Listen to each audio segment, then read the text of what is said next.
জীবনে দুঃখ কেন, অভিশাপ কেন? এই প্রশ্নের উত্তর এখন আমরা মহাপ্রভুর মুখ থেকে শুনব। কেন মোরে যারে তাপত্রয়, এই যে অধিদৈবিক, অধিভৌতিক, অতি আধ্যাত্মিক এই যে ত্রিতাপ তাপে আমরা জন্ম মৃত্যু জরা ব্যাধি রোগ শোকে ভুগছি, এই দুঃখের কারণ কি? এই দুঃখের একটাই কারণ, কৃষ্ণ ভুলি যেই জীব অনাদি বহির্মুখ। চিরচেনা কথা চৈতন্য চরিতামৃতের, কৃষ্ণ ভুলি যেই জীব অনাদি বহির্মুখ, অতএব মায়া তারে দেয় সংসার দুঃখ। মায়া তোমাকে দুঃখ দিচ্ছে, কৃষ্ণ দুঃখ দেয় না। ভগবানের থেকে, আনন্দময় থেকে, সচ্চিদানন্দ থেকে দুঃখ আসতে পারে না। সূর্য কখনো অন্ধকার দেয় না। তুমি ভগবানেরই, ভগবানের সত্তায় সত্যবান, সচ্চিদানন্দে আনন্দের অংশ। তোমার দুঃখই নেই, দুঃখটা তুমি কৃষ্ণ ভুলে ডেকে এনেছো। ভগবানকে ভুলেই দুঃখটাকে তুমি বরণ করে নিয়েছো। দুঃখ তোমার জীবনে আসতে পারে না, তুমি বরণ করে নিয়েছো। কৃষ্ণ ভুলি যেই জীব অনাদি বহির্মুখ। কত কাল থেকে ভগবান তোমায় ভুলে আছি, কত জন্ম জন্মান্তর তোমায় ভুলে গেছি, আর চলেছি বিষয়ের মুখে। দুঃখটা তখনই এসেছে, দুঃখটা তখনই এসেছে। এই মায়া আমাদের দুঃখে কবলিত করেছে। মায়া কৃষ্ণকে বলে, আমি বহু আগে বলেছি, যদি দুঃখ দূর করতে চান তবে মায়ার পরিচয় নিন। এই বহিরঙ্গা দুত্তর্য মায়ায় আমাদের সব শেষ করে ফেলেছে। আচ্ছা, দেবর্ষিপাদ নারদ, ঘটনাটা আগে বলেছি, শুনুন। আপনার জীবনের, আমার জীবনের একটি প্রত্যক্ষ এবং বাস্তব ঘটনা শুনুন। দেবর্ষিপাদ নারদ একদিন বলছেন, প্রভু, তোমার এই বহিরঙ্গা দুত্তর্য ত্রিগুণ মায়া, এই মায়ায় কবলিত হয়ে জীব অধঃপথে যাচ্ছে, জন্ম মৃত্যু চক্রে আবর্ত হচ্ছে, এত কষ্ট, এত দুঃখ, এত অভিশাপ। প্রভু, তোমার মায়া কিরূপ আমাকে একটু দেখাও, ধ্যান দিন। দেবর্ষিপাদকে কৃষ্ণ তখন হেসে বলছেন, সূর্য যদি অন্ধকার দেখতে চায়, তোমার প্রশ্নটাও তো তাই। তুমি কোথাও দাঁড়ালে মায়া সেখানে, তুমি মায়া মুক্ত পুরুষ, তুমি দেবর্ষিপাদ নারদ, তুমি মায়ার কাছে গেলে মায়া তোমার থেকে দূরে পালাবে। মায়াকে কেন দেখতে চাইছো? বলে, প্রভু, অচিন্তনীয় তোমার শক্তি, তুমি কৃপা করে আমাকে তোমার মায়াকে একটু দেখাও, মায়া কি রূপ। আচ্ছা, জ্ঞান কি রূপ দেখাতে পারবেন? কাউকে যদি বলে জ্ঞান কি রূপ, আপনি দেখান। জ্ঞান দেখানো যায় না, জ্ঞানীকে দেখানো যায়। জ্ঞানীর চরিত্র আচরণ দেখে বলা যায় এই হলো জ্ঞানী, আর এই হলো ওনার চরিত্র দেখে। জ্ঞান নিরাকার, জ্ঞানকে কখনো সাকার রূপে দেখানো যায় না। জ্ঞানীকেই দেখে জ্ঞানকে নিরূপণ করতে হয়। তো দেবর্ষিপাদ নারদকে বলছেন, গোবিন্দ, তুমি মায়া দেখতে চেয়েছ, আমার প্রিয় তুমি, তবে যাও, অমুক গ্রামে যাও। যে কারা কথা বলছে একটু থামান।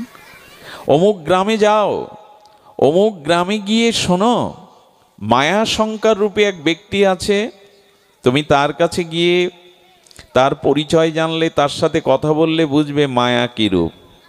কারণ মায়াকে তো ওইভাবে দেখানো যায় না। যার মধ্যে মায়া প্রকাট আছে তার কাছে যাও, মায়াকে তুমি বুঝবে। সুধীজন, উনি খুঁজতে খুঁজতে নারদজি সেই গ্রামে বহু লোকের কাছে শুনতে শুনতে অবশেষে মায়া শঙ্করের বাড়ি। গোবিন্দ নামটি কি দিলেন?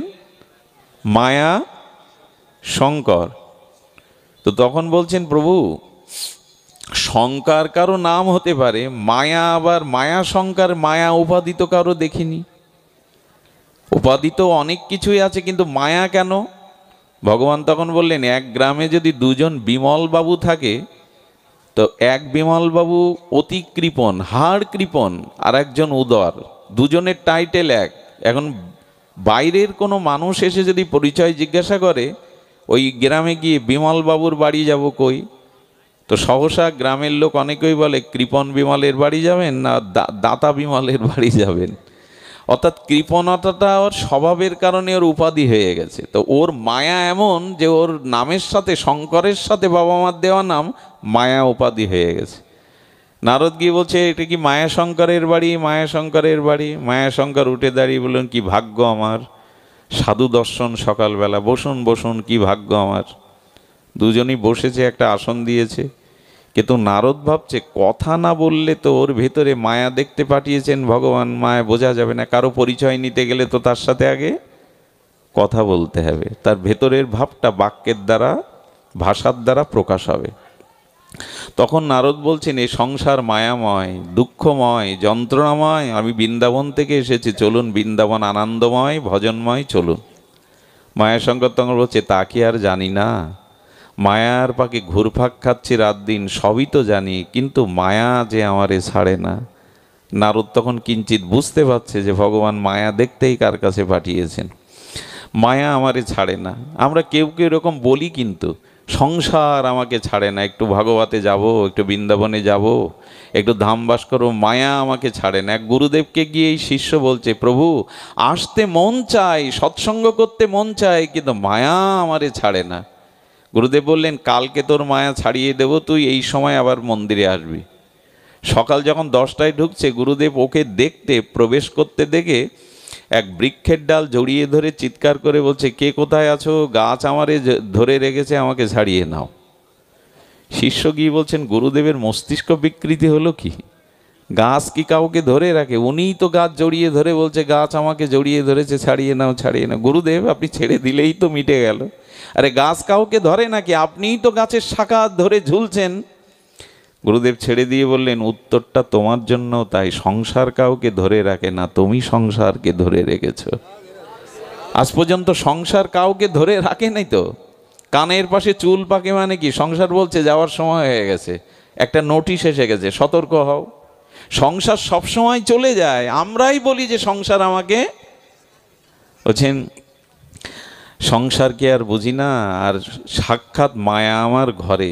আপনি আর বেশিক্ষণ এখানে বসবেন না। মনে হয় স্ত্রীর কথা বলছে। ওনার স্ত্রী কটমট করে বাইরে এসে নারদ দিকে তাই, সাধু এখান থেকে যান, ওকে ছেড়ে দিন, ওর কাজ আছে, আপনার মতো ওই হরি হরি করলে সংসার চলবে না, ওকে ছেড়ে দিন। এ বলেই স্ত্রী ঘরে যাওয়ার পরে বলছে, বাবা এরকম মায়ার সাথে আপনি সংসার করছেন? আরে এক্ষুনি চলুন আমার সাথে, এক্ষুনি চলুন আনন্দময় মধুময় বৃন্দাবনে, আপনি চলুন, এখানে সুখ নেই। বললেন, আর একবার বললেন তো আপনার গেছে, সাক্ষাৎ মায়া দেখলেন। শুনুন, মেয়েটার বিয়ে হোক, ছেলেটার একটা কাজ হোক, আমি কথা দিচ্ছি আপনার সাথে আমি বৃন্দাবনে যাব। আমরাও কিন্তু ওই বলি, আমরা একটা ব্র্যাকেট দিয়ে দিই, ছেলেটা পড়াশোনা করছে, ওর একটা স্থায়ী কিছু হোক, মেয়েটার বিবাহ হোক।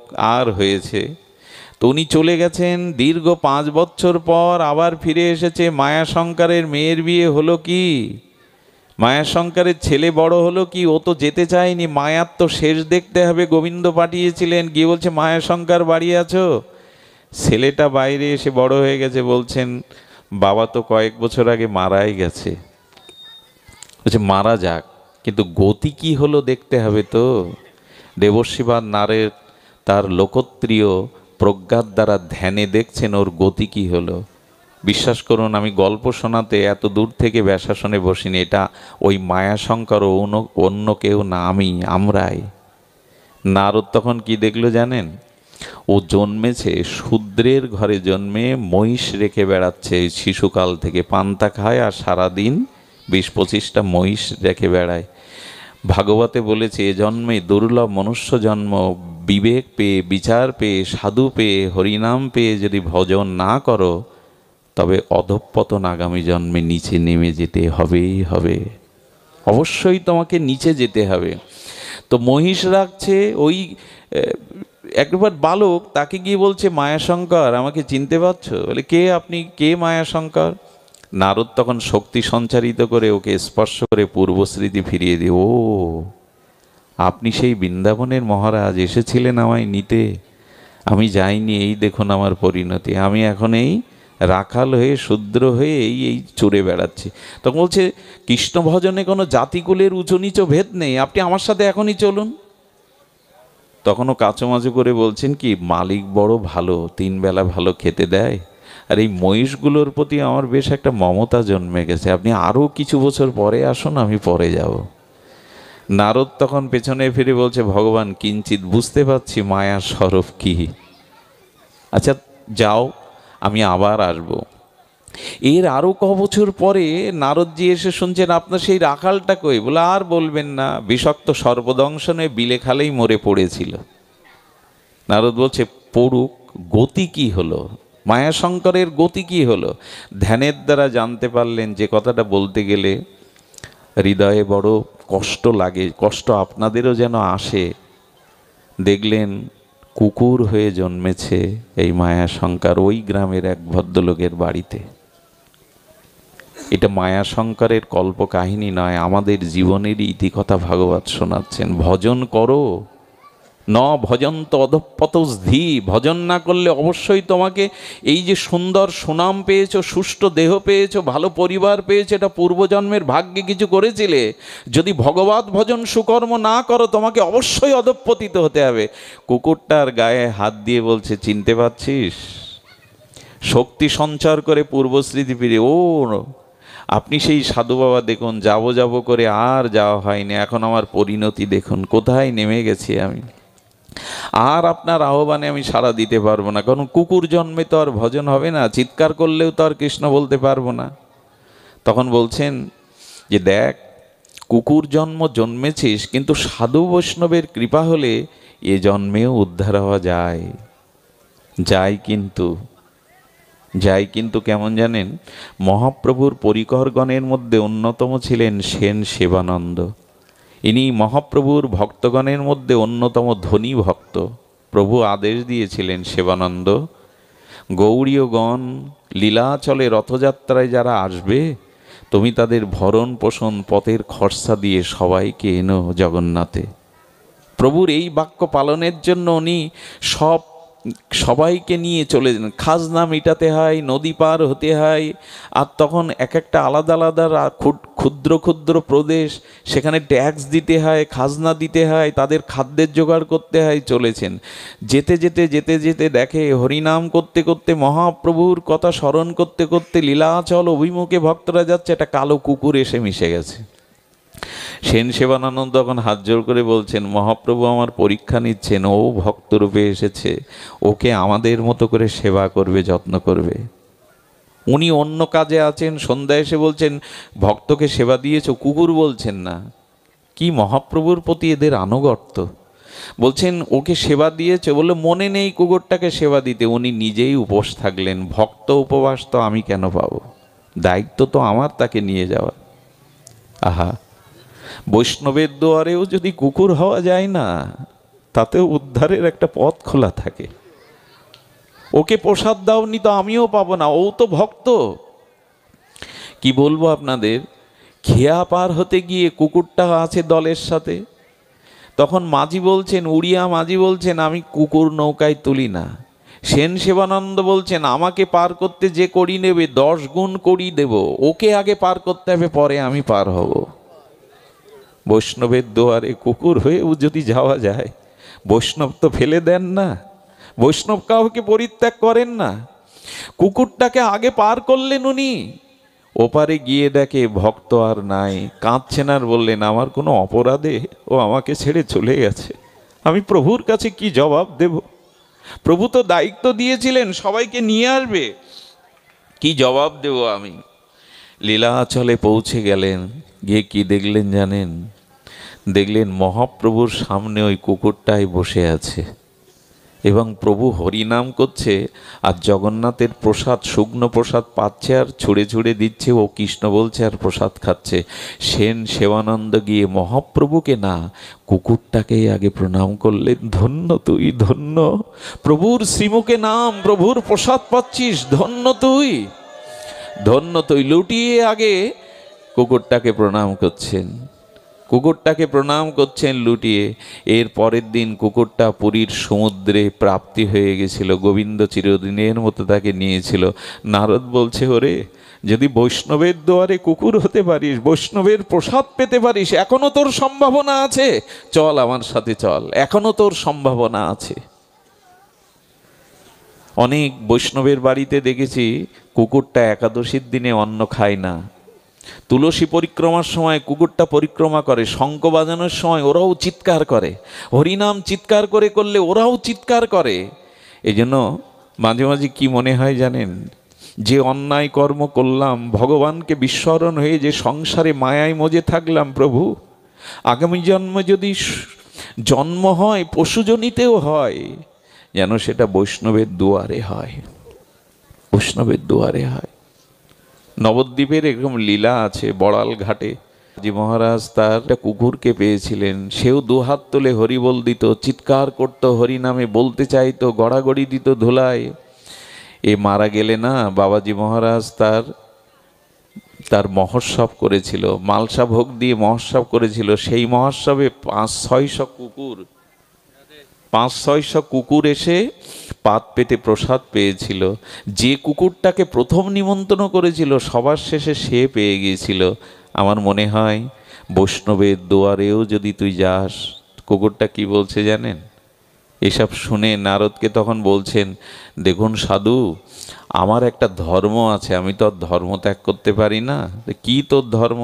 বলে, আমি প্রভুর সাথে বেঈমানি করতে, প্রভু আমাকে খেতে দেয়, চোর ডাকাতকে আমি পাহারা দেই, প্রভুর সাথে বেঈমানি করতে পারবো না। নারদ তখন বলছেন, প্রভু তোমার মায়াকে এবার বুঝেছি, কি দুত্তর্যা তোমার মায়া। ও ভগবানকে ভুলে এই জন্মে ওখানে বলছেন আমি মালিককে ত্যাগ করতে পারবো না। যাক, এর আরো কিছু বছর পরে নারদ গিয়ে বলছে, আপনাদের কুকুরটা কই? বলো, কি এক অজানা রোগে মারা গেল। যাক, এবার গতি কি হলো? আমি গল্প শোনাচ্ছি না আপনাদের, এটা আমাদেরই জীবন কথা। ভাগবত বলছে ভগবানকে ভজন করো, নাহলে এভাবেই তো মায়ায় কবলিত হয়ে তোমাকে মায়া চক্রে ফেলে দেবে। নারদ আরো 1 বছর 2 বছর পরে গিয়ে শুনছে, কি গো তোমাদের কুকুরটা? বলে, মারা গেছে অজানা রোগে। যাক, এবার কি গতি হলো? কি দেখলেন জানেন? 5 দিন আগে নর্দমার মধ্যে একটা কীট হয়ে, পোকা হয়ে নর্দমায় পড়ে আছে। নারদের চোখে জল এলো, পোকাটাকে হাতে তুলে নিয়ে শক্তি সঞ্চার করে বললেন, আর কত নিচে নামবি তুই? আর কত নিচে নামবি? এ বিশ্ব ব্রহ্মাণ্ডে ভগবান আত্মা রূপে তোর মধ্যে রয়ে গেছে, আর কত নিচে নামবি? আত্মাটা আছে বলেই তো তুই বেঁচে আছিস, তুই জীব। হ্যাঁ, নারদের চোখে জল এলো, প্রভু এভাবে জীবকে অধঃপতন দেখতে আমি পারি না, এই জীবকে কল্যাণ করো। নারদের কৃপায় সে পুনর্জন্ম পরে পেয়েছিল এবং ভগবানের পথে এসেছিল। এই জন্য মহৎ সঙ্গ করুন, সাধু সঙ্গ করুন, এরা জানিয়ে দেবে মায়ায় কবলিত হয়েও না। এই মায়াময় সংসারে কৃষ্ণ ভুলিয়ে তোমাকে জন্ম মৃত্যু দুঃখ এগুলি আবর্তন করছে। এই জন্য মায়া, কৃষ্ণ সূর্য সম, মায়া অন্ধকার, যেথা কৃষ্ণ সেতা নাই মায়ার অধিকার। দেখুন, এখন আপনারা হরি কথা শুনছেন, এই জন্য আপনাদের কোনো সংসার চিন্তারও মায়া আক্রান্ত করছে না। এই জন্য সাধু সঙ্গ করুন, ভগবানের নাম রূপ লীলা কথা স্মরণের মধ্যে থাকুন, মায়া আক্রান্ত। মামেব যে প্রপদ্যন্তে মায়া মেয়ে তাং তরন্তিতে। ওগো, আমার স্মরণ নাও, মায়া তোমার কাছে আর ঘেঁষতে পারবে না, মায়া তোমাকে আক্রান্ত করতে পারবে না। কারণ সূর্যতে অন্ধকার যায় না, যেখানে কৃষ্ণ সেখানে মায়ার কোনো অধিকার নাই। তুমি আমার স্মরণ নাও, এটাই পথ। ভগবানের চরণ স্মরণ করায়, ভগবানের দিব্য চরণ, তার লীলা, এগুলি স্মরণ করাই হলো। দেখুন, মনেরও স্মরণ প্রাণ। ঠাকুরমশাই, ঠাকুর নরোত্তম বলেছেন, যার হৃদয়ে ভগবানের স্মরণ নেই সে মৃত, সে বেঁচে থেকেও মৃত। মনেরও স্মরণ প্রাণ, স্মরণ যার নেই সে মৃত। কেমন জানেন? বড় পণ্ডিতজি বলেছেন, মৃত ব্যক্তিকে কবলিত করবার জন্য সব ভুক শৃগাল কুকুর আসে, আর চিল শগুনগুলো আছে, মরা প্রাণীর মাংসকে ওরা ছিঁড়ে খাওয়ার জন্য আসে।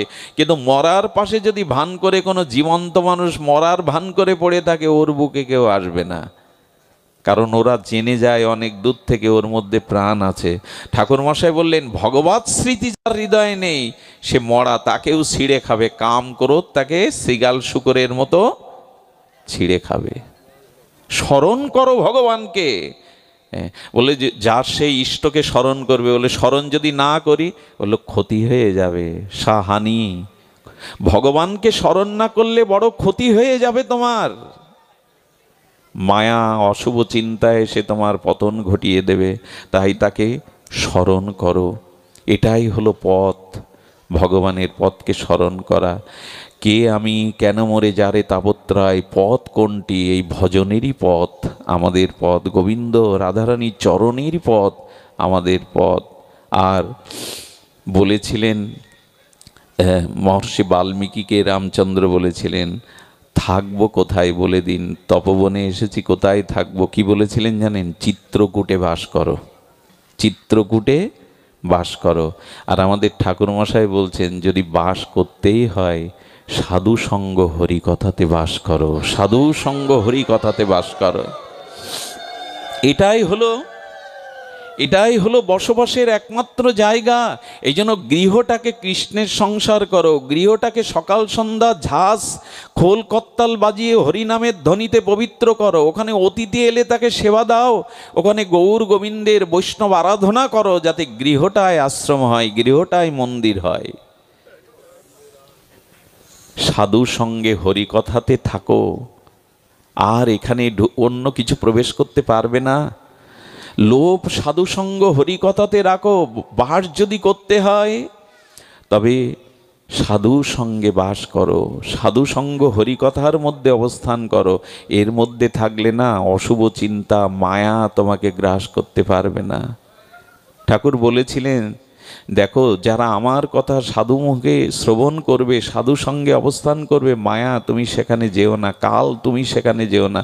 দেখবেন হরিকথা শুনতে শুনতে হাত ঘড়ির কথা মনে থাকে না, সময়টা কখন পেরিয়ে যায় মনে থাকে না। মানে কাল এখানে ঢুকতে পারে না, সময় এখানে প্রবেশ করতে পারে না। এখানে কোনো সংসার চিন্তা, কামনা বাসনার চিন্তা মনে স্থান করতে পারে না। এই জন্য এখানে কালের প্রবেশ নেই, এখানে সময়ের শাসন নাই। একটা অনাবিল প্রশস্তির অবস্থান হলো এই সাধু সঙ্গ। তোলায়াং লাভে না পিনা সার্গাং না পুনর্ভবং ভগবত সঙ্গী সংঘর্ষ মত্ত নাম কিমত শিশা। ছোট্ট একটা দৃষ্টান্ত দিয়ে সাধু সঙ্গের কোথায় আমাদের অবস্থান করতে হবে এর একটা দৃষ্টান্ত দিয়েই পাঠ বিশ্রাম রাখি। খুব মার্মিক এই লীলাটি আপনাদের স্মরণে আসবে। রামলীলাতে রাঘবেন্দ্র সরকারকে নাগ পাশে আবদ্ধ হতে হয়েছিল। লীলাটি ধ্যান দিয়ে শুনবেন আশা করি।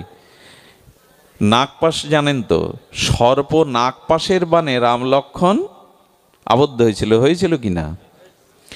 তো স্বয়ং ভগবান সচ্চিদানন্দ পূর্ণ ব্রহ্ম শাশ্বত সনাতন ভগবানকে কেউ বাঁধতে পারে তো? নাগ দিয়ে তাকে বাঁধা যায় তো? ভগবান একটি লীলা দ্বারা আমাদেরকে কিছু সন্দেশ পৌঁছেছিলেন, জগৎজীবকে একটি চরম পরম শাস্ত্রীয় শিক্ষা দিলেন। দেখুন যশোদার ক্ষমতা আছে কি? যশোদার ক্ষমতা আছে কি ভগবান ধরা না দিলে, তিনি বাধার স্বীকার না করলে তাকে দাম দিয়ে বাঁধবে, রঞ্জ দিয়ে বাঁধবে? অধরেকে ধরা যায় না, তিনি নিজে ধরা দিয়েছেন লীলার জন্য, লোকশিক্ষার জন্য। তো এখানে রামচন্দ্র সর্প নাগে আর আবদ্ধ হয়েছেন, নাগপাশ, লীলাটির নাম নাগপাশ। এখানে ধ্যান দিন, ভগবান শঙ্কর অর্থাৎ সদাশিব সর্বদা রামচন্দ্রের নাম মহিমা স্মরণ কীর্তন করেন। তো ভগবান শিবের গলায় আছে সর্প, তাই তো, ভূষণ হয়ে আছে। ভগবান শিবের গলায় কি আছে? সর্প আছে, তাও অলঙ্কার হয়ে, ভূষণ হয়ে। তো যে ভগবান শঙ্কর রামচন্দ্রের উপাসনা করেন, পঞ্চমুখে ভগবানের নাম কীর্তন করেন, সেই সর্প ভগবানকে বাঁধতে পারে? যে সর্প ভগবান শিবের বশ, তা তার প্রভুর বশ তো হবেই, কিন্তু ওখানে বাধা পড়ল যে এই নাগ পাশে আবদ্ধ হয়ে। আচ্ছা বাধা পড়লো ভাবলাম, ভগবান বন্ধনমুক্ত হতে পারেন না? পারেন কি না? কিন্তু সিদ্ধান্তটা অপূর্ব।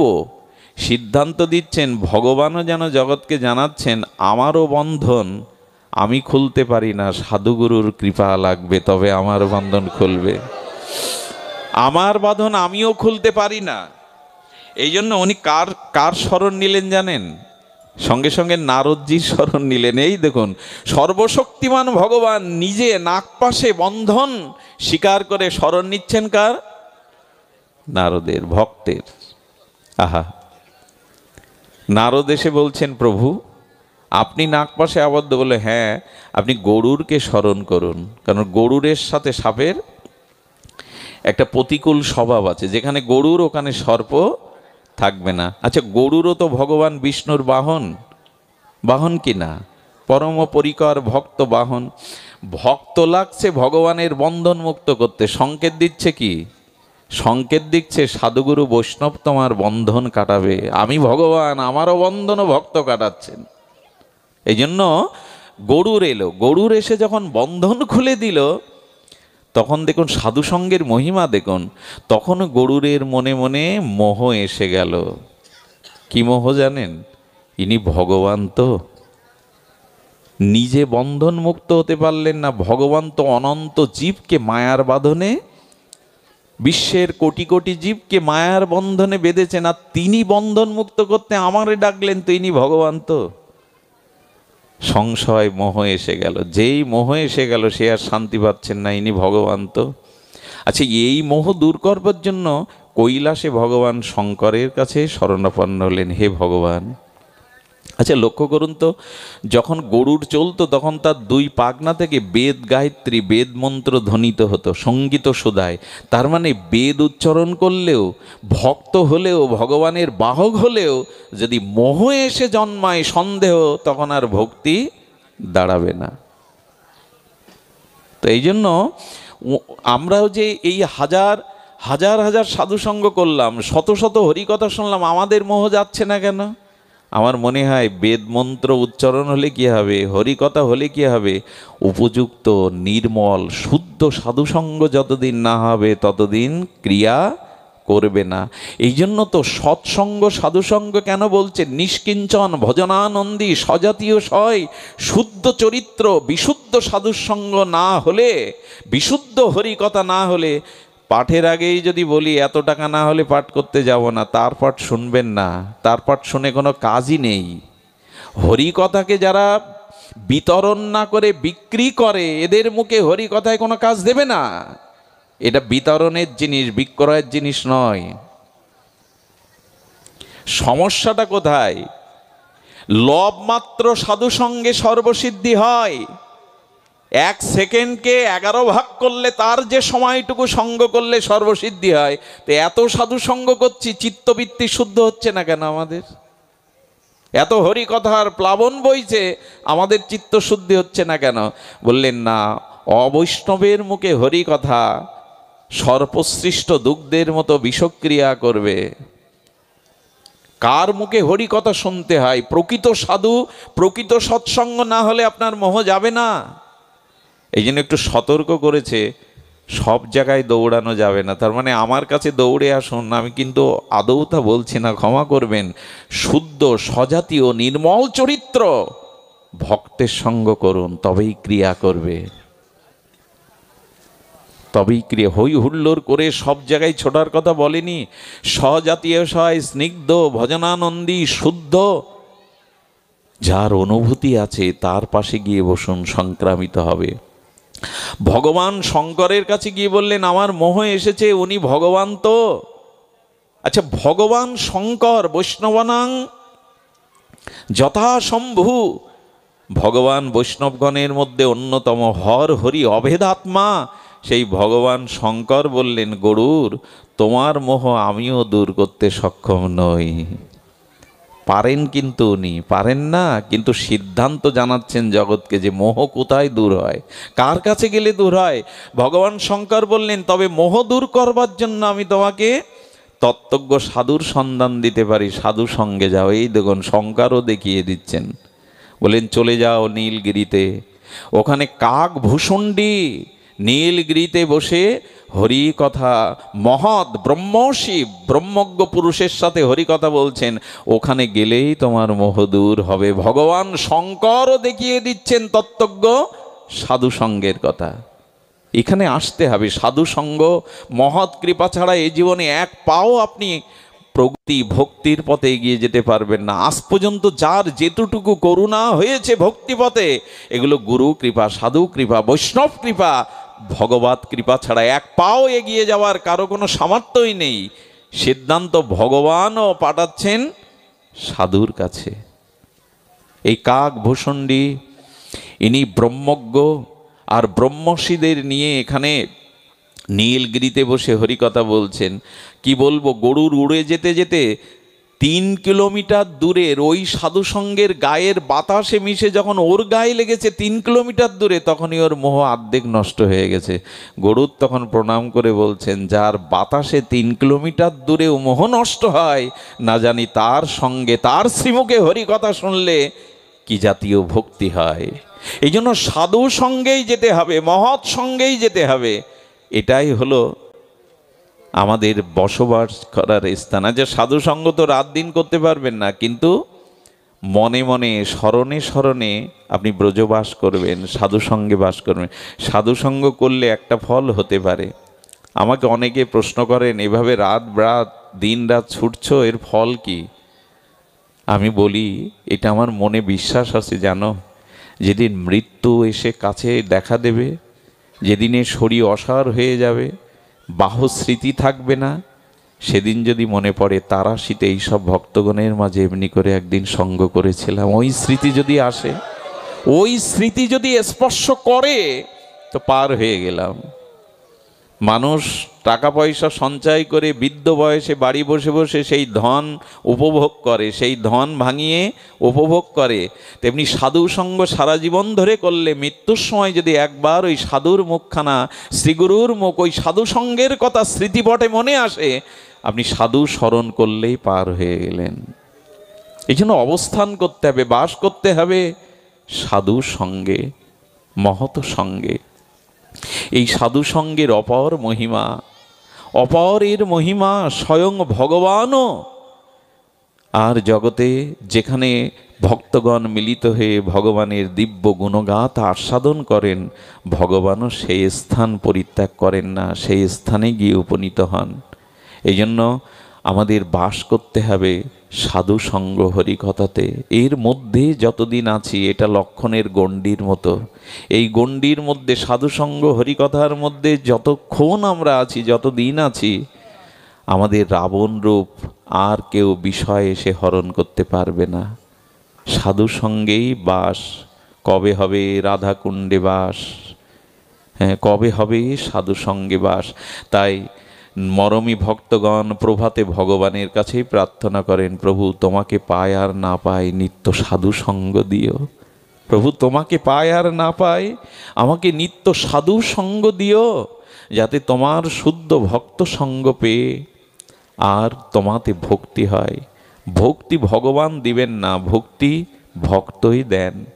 ভক্তি সম্পদটা ভগবানের হলেও সেটা ভক্তের হৃদয়ে দিয়ে দিয়েছেন। তাই ভক্তি পাওয়ার একমাত্র উপায় সাধু সঙ্গ, ভক্ত সঙ্গ। এছাড়া দ্বিতীয় কোনো পথ খোলাই নেই। সাধু সঙ্গের কি মহিমা আপনাদের কি বলবো। শুদ্ধ সাধু সঙ্গ যদি একদিনও পেয়ে যান, এক ক্ষণিক মাত্র পেয়ে যান, সেই লক্ষ্য হীরার কথা মনে আছে? বেনাপোল পাটবাড়িতে গভীর জঙ্গলে নামাচার্য হরিদাস ঠাকুর 3 লক্ষ নাম করেন। বাইরে তেমন যান না, যা কিছু দিয়ে যায়, সন্ধ্যার সময় দুমুষ্টি ভিক্ষা করে তাই পান। রামচন্দ্র জমিদার, রাজা রামচন্দ্র খান, তার প্রকোপ গেল। নেংটি পরা সাধু, সবাই তাকে প্রণাম করে, সবাই তাকে শ্রদ্ধা করে। আমি জমিদার, আমি রাজা, আমাকে তেমন কেউ শ্রদ্ধা করে না, দাও, ঘর ভেঙে দাও, পুড়িয়ে দাও।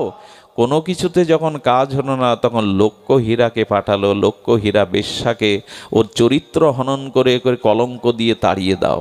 এই দেখুন সাধু সঙ্গের মহিমা। লক্ষ্য হীরা নাম কেন জানেন? 1 লক্ষ হীরা একত্রিত করলে যে জ্যোতি প্রকাশ হয়, ও রূপের মধ্যে তেমন জ্যোতি ছিল। ভাববেন না রাজা, ওই নেংটি পরা সাধুকে আমি 3 দিন সময় নিচ্ছি, ওকে কলঙ্কিত করে তাড়াবো। কত জমিদারকে পথে নামালাম, কতজনকে আমি পথে নামিয়ে নিলাম, চিন্তা করবেন না, 3 দিন ভার নিন। লক্ষ্য হীরা প্রথম দিন গেল, ঠাকুর হরিদাস নাম জপ করছে। দেখলো যে লক্ষ্য হীরা এসেছে, ইশারায় বলছেন বসো। বিড়বিড় করে বললেন, আমার একটা কাজ আছে, এটা সম্পন্ন হলে আমি তোমার কথা শুনবো। কিন্তু নাম করতে করতে ভোর হয়ে গেল।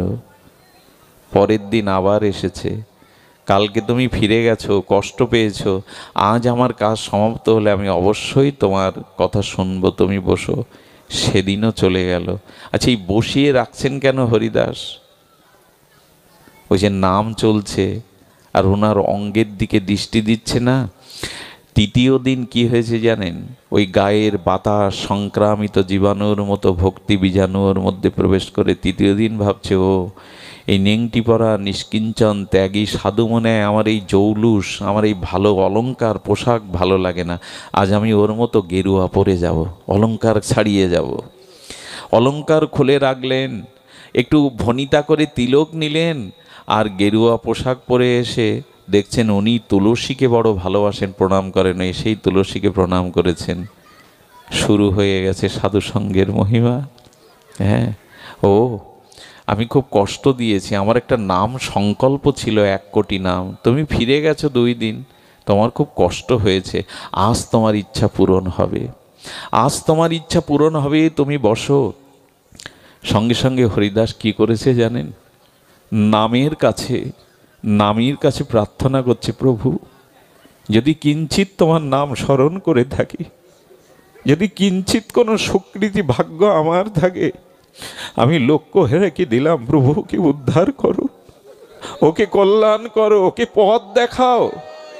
নামের কাছে হরিদাস প্রার্থনা করছে। একটা কথা বলি, কোনো বিশুদ্ধ ভগবানের প্রিয় ভক্ত যদি কারো জন্য প্রার্থনা করে না ভগবানের কাছে, সঙ্গে সঙ্গে সেই প্রার্থনাটা ভগবান মঞ্জুর করে নেন। কোনো শুদ্ধ ভক্ত যদি কারো জন্য প্রার্থনা করে, ভগবান ওটা সঙ্গে সঙ্গে গ্রহণ করে নেন। লক্ষ্য হীরার জন্য প্রার্থনা করছেন, দেখুন একেই বলে সাধু, একেই বলে ভক্ত। প্রভু আমি কিঞ্চিত তোমার নাম ও সুধা যদি জপ করে থাকি, তুমি করুণা করে আমার যা কিছু আমি লক্ষ্য হীরাকে দিলাম, তুমি ওকে উদ্ধার করো। এই না হলে ভক্ত, ভোরের আলো ফোটার সাথে সাথে লক্ষ্য হীরার ভেতরে সেই কামনা বাসনা অন্ধকার দূর হতে লাগলো। যখন হরে কৃষ্ণ বলে দিব্য প্রভাতী সুরে গাইছেন, লক্ষ্য হীরা নিজের অজান্তেই ঠাকুর হরিদাসের সাথে সাথে ওরও হাত উঠে গেছে। সারাদিন সারা জীবন নেচেছি গেয়েছি, আমার হাত উঠছে কেন? ওগো তোমার হাত উঠছে না, ভক্তের কৃপা শক্তি, সাধু সঙ্গ শক্তি ওর মধ্যে প্রবেশ করেছে। হাত তুলে তখন বলছেন, কত নেচেছি, হাত পা বেঁকিয়ে কত নৃত্য করেছি, গেয়েছি, হরি নামে এত আনন্দ, ঠাকুর নামে এত প্রেম, এত আনন্দ, কত গেয়েছি, কত নৃত্য করেছি, হাত পা বেঁকিয়ে, হাত তুলে হরি বলতে এত আনন্দ তা তো জানেনি। সমস্ত হৃদয় ভোরের আলোর মতো প্রস্ফুটিত হয়ে গেল। লক্ষ্য হীরা চরণে লুটিয়ে পড়লেন, ঠাকুর নামে এত আনন্দ, নামে এত প্রেম, এই পাপিষ্টাকে উদ্ধার করো ঠাকুর। লক্ষ্য হীরার দিকে তাকিয়ে বললেন, ওঠ মা, তুই যখন 3 দিন আগে এসেছিলি না, আমি মনে করেছিলাম এই আশ্রম আমি ত্যাগ করে চলে যাব, কিন্তু কার কাছে দিয়ে যাব? তাই কৃষ্ণই তোকে পাঠিয়েছে মা, তুই আসিসনি, কৃষ্ণই তোকে পাঠিয়েছে মা। যা, পাপের অর্থগুলো ব্রাহ্মণ দিন দুঃখীকে দান করে মাথা মুন্ডন করে এখানে চলে আয়, তুই নাম গ্রহণ করে ধন্য হ। দেখুন, যার গুরুদেব যেমন, তার শিষ্যদের মধ্যে সেই রূপ ত্যাগ আসে। ওই চাচরো কেচরো কোষরানো কেশ, মেয়ে ছেলের চুল ফেলে দিল, আর সব অর্থগুলো দান করে দিয়ে আসলো ব্রাহ্মণ দিন দুঃখীদের। এসে এক কাপড়ে এসে বসলো। ঠাকুর তাকে কৃষ্ণ নাম দিয়ে বললেন, মা এখানে বসে বসে জপ কর, দিনে 1 লক্ষ নাম, মাঝে মাঝে উপবাস, একটু তুলসী পাতা সেবন, এইখানে বসে জপ কর, একদিন কৃষ্ণ কৃপা হবে, নামের কৃপা হবে। আমি চললাম। আচ্ছা, ঠাকুর কিছুদিন থেকে যেতে পারতেন না? বললেন না, এনারা মর্যাদা লঙ্ঘন করেন না। লক্ষ্য হীরাকে উদ্ধার করলেন বটে, কিন্তু একসাথে থাকলেন না। প্রকৃতি তো সেই দিন ফুলিয়ায় চলে গেলেন, শান্তিপুরের ফুলিয়ায় তিনি চলে গেলেন, আর থাকলেন না। এখানে বসে বসে লক্ষ্য হীরা লক্ষ্য নাম নেন, তুলসী চর্বণ করেন, মাঝে মাঝে উপবাস দেন। যে মাধবীলতার তলে বসে উনি জপ করেছিলেন 500 বছর ধরে, সেই মাধবীলতা আজও সাক্ষী দিচ্ছে লক্ষ্য হীরার। সেই মাধবীলতা আজও প্রকাশ হয়ে সাক্ষী দিচ্ছে। এই হলো সাধুসঙ্গ। লক্ষ্য হীরার মতো পতিতাও মাত্র 3টে রাত্রি বিনা উপদেশে পরম মহন্তি হয়ে যায়। একেই বলে সাধুসঙ্গ, একেই বলে কৃপা। এই জন্য করুণা করে বাকি জীবনের সময়টুকু ভগবানের চরণে প্রার্থনা করবেন। দেখুন, ভগবানের কৃপা হলে কি হয় জানেন? ভগবান যেদিন কোনো জীবকে কৃপা করবে, সেই জীবকে তিনি সাধুসঙ্গ করিয়ে দেবেন। ভগবানের কৃপা হলে কেবল সাধুসঙ্গ পাওয়া যায়। ভগবান যেদিন বিশেষ কৃপা করবে কারো উপরে, সেই দিন সে সাধুসঙ্গে হরি কথা পাবে, ভগবানের কৃপা না হলে। আর এই সাধু কৃপা পেলেই সে ভগবানের চরণে প্রেম ভক্তি পাবে, দ্বিতীয় কোনো পথ খোলা নাই। এই জন্য কাম কৃষ্ণ আরাধনে, ক্রোধ ভক্ত দেশে জনে, লোভ ও সাধুসঙ্গ হরি কথায়। আমাদের লোভ যেন জাগে, কবে আর হরি কথা শুনবো, কবে আর সাধুসঙ্গ করতে পারবো। চৈতন্য মহাপ্রভু পর্যন্ত পণ্ডিত গদাধরের কাছে ভাগবত শুনতে এসছেন। গদাধর, আমাকে ভাগবত শোনাও। প্রভুও শুনতে আসতেন নিত্য। এই জন্য সাধুসঙ্গ সাধুসঙ্গ সর্বশাস্ত্রে কয়।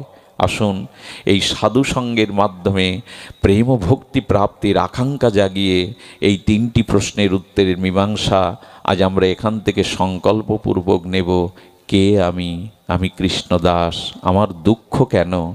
আমি কৃষ্ণকে ভুলে গেছি তাই। আর আমার মঙ্গল কিসে? আমার মঙ্গল একমাত্র সাধুসঙ্গ হরি কথায় অবস্থান করায় আমার মঙ্গল।